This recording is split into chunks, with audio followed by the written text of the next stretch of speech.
Good morning. Welcome to Tip Off. Hope you're doing great today. Bunch of things to check on, bunch of things to talk about, so we'll do that. I've got a latest draft videos up for you. I did Alec Burks. I'll talk about him in a little bit. And yes, I have a player that I really like quite a bit. Excuse me on YouTube. I just reached at you and moved you. Uh, let's talk about last night's game. Obviously, amazing comeback from Dallas. They do it again. This is really where the veteran element of Dallas kicks in, and we've seen it in every series so far, that they just don't fall apart in a game. They hold it together. They kind of understand how to chip back at it. They have amazing shot makers. I would say that I thought Miami's, I mean, really, this is how Miami built, is what they should never happen to Miami. When you have LeBron and Wade and even Bosh, and you are up 15 with 5 or 6 minutes left, and you've only got to score on 5 of your remaining 15 possessions to win a game, this should never happen. Because those guys, even if you don't run anything and you just isolate those guys and let them go to work, they should score on 5 of 15 possessions, if not just get fouled. But what was crazy is everything Miami did was from outside the paint. They stopped any ball movement, which I might not even argue against, because frankly, if you stop the ball movement, just let LeBron or Wade go to work from the top, or just run a high pick and roll and let them get their switch and get their movement on, I think they're unstoppable in 5 out of 15 times. But they didn't do that. Instead, you got fadeaway jumpers. You got Bosh short-arming something from outside. You had Haslam taking too many possessions. That was really, this game to me was stunning in the fact that Miami's inability to kind of regain a time and score possession. And that's what LeBron and Wade are all about, is the pure greatness of the individual effort to be able to do exactly that. And the fact that they weren't able to stuns me. I'm not sure I think the series is going to sway on this, though it definitely gives Dallas a confidence that they certainly didn't have. And it's curious to me on what sparked it. It is not Dwayne Wade holding the pose. Holy smokes. It's desperation down 15, and the thing just got rolling, and Miami couldn't stop it. And now they do have some belief. It's in the first 22 minutes of the game. Dallas was fabulous, and you just kind of waited, as I've been saying, that Miami's one of the few teams I've seen that just wears you out with their speed and athleticism, and it happened. Happened exactly as I anticipated, and so everything in that game kind of went as I thought it would go. You had this desperation early performance by Dallas. You had Miami finally putting the clamps down, and then it fell apart. And then Dirk was just fabulous late, because that's who Dirk is. I think I've mentioned, as you know. Yeah, have I mentioned? I've mentioned. The Dallas, when Dirk is rolling, is tough. The easy answer, you're going to hear everybody talk about this today. Why didn't they double Dirk? Well, they doubled Dirk on 4 possessions. On those 4 possessions in that stretch, Dallas scored 9 points. You don't double Dirk. In fact, the opposite is, you're up by enough, you should just be guarding the three-point line and not allowing, and almost just switching everything so that you don't allow any threes. The idea that you let Kidd get that open three, that Dirk got that big three to tie it a little bit later, those are the shots that should be killing you. The other play that no one's talked, that I haven't heard anyone talk about, Adonis Haslam saving the ball from underneath his own basket, leading to a fast break the other way. That was a huge mistake. Miami's just got to understand time and score better than they did in that game, and everybody involved in it. I still feel, Miami goes and gets, this gets really interesting now, because I don't know if Miami can go get 2 in Dallas. And so now the 2-3-2 that everybody's talked about as being a huge disadvantage to Dallas, and it still may be. Really, the home court advantage in the 2-3-2 has been as important as anything. But in all likelihood, who knows, but we're heading back to Miami, with Miami having to win 6 and 7. This could turn into quite an epic series. It should be really interesting to see. The biggest thing to me, though, just on all of that, we can talk about everything. Miami, everyone talks to you just defense, and I agree. But when you're up by that, all you got to do is score a few times. It's an interesting note. There was just a tweet that came across. See if I can find it. Darn, I don't think I can. about, and I wanted to get. Oh, since the finals went to 2-3-2, and the series has been tied 1-1 11 times, the winner of Game 3 has won all 11 matchups. I knew that was out there. I just saw it come across, so I wanted to get that for you. The other breaking news this morning is Donnie Walsh is out as the president of the Knicks.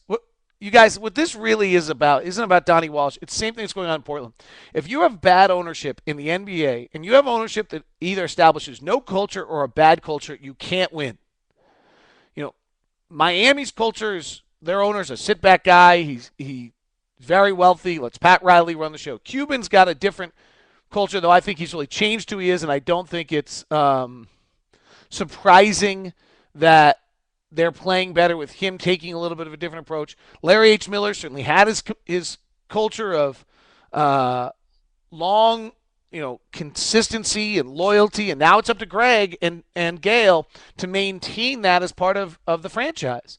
And in Denver has had really erratic ownership, and they've had really erratic franchise. The culture of ownership in the NBA is what dictates how you do and what happens to you.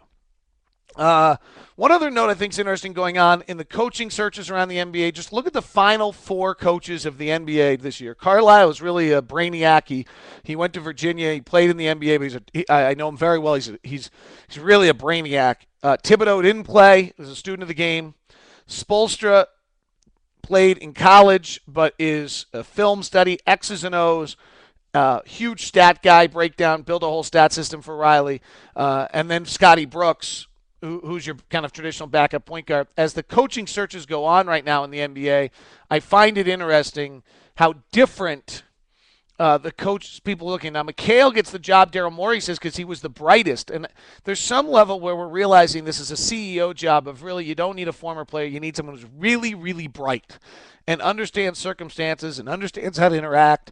And there's an increased, as I would like to believe, in analytics to a lot of what's taking place. A few other notes. Jimmer worked out in New York. Didn't sound like he was amazing. My concern on Jimmer through his workouts is simply going to be when you're in the he can go anywhere from 7 to 20, which means there's 11 or 12 teams in there, and so that suddenly will allow. He might have to have 11 or 12 workouts. I don't know how many he's going to have, but he's going to get exhausted somewhere in that point, and you just wonder whether he slips a little bit.